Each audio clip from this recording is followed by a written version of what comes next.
But then we have to ask, what causes a vertebral subluxation? Stress. Whether it's physical, chemical, or emotional stress. We all think about the physical stress, but also chemical stress does it. And that emotional stress is probably the biggest part that does it, because we're constantly in that.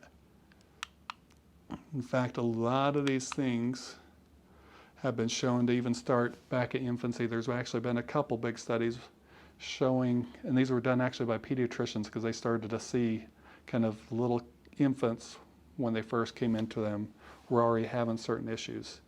And so one pediatrician said, okay, let me just check for cervical trauma right after birth. So actually he did a study, which the only way they could participate with a study is if they were non-symptomatic, so they couldn't be showing any symptoms yet.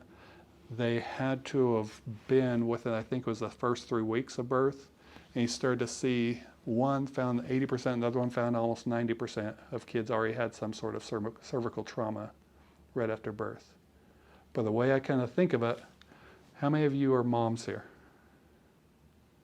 Okay, so if I had a little baby and I put my hands right underneath its skull here, so I was holding that little baby by its head and kind of walking around, what would you do?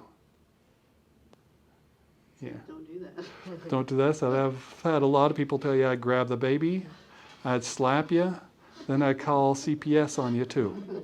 That's about 8 pounds of pressure being pulled on that little baby's neck just by the weight of its body. How much weight during a normal delivery is being pulled on a little baby? The scary part is they've actually done the studies on this. It's been between 60 and 120 pounds of pressure. That's during normal delivery. Once we add in C-sections, forceps, anything like that, then that goes up from there. And so, but a little one can't really tell you, hey, I feel something up here. They'll show you little signs. They'll have sleep issues. They'll have digestive issues. They'll have all these things. A lot of times pediatricians will kind of tell you they just need to grow out of it.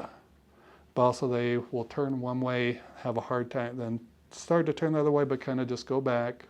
Or they'll latch on to one side and not want to latch on to the other side. There's little things that we can see, but they aren't as well known in there.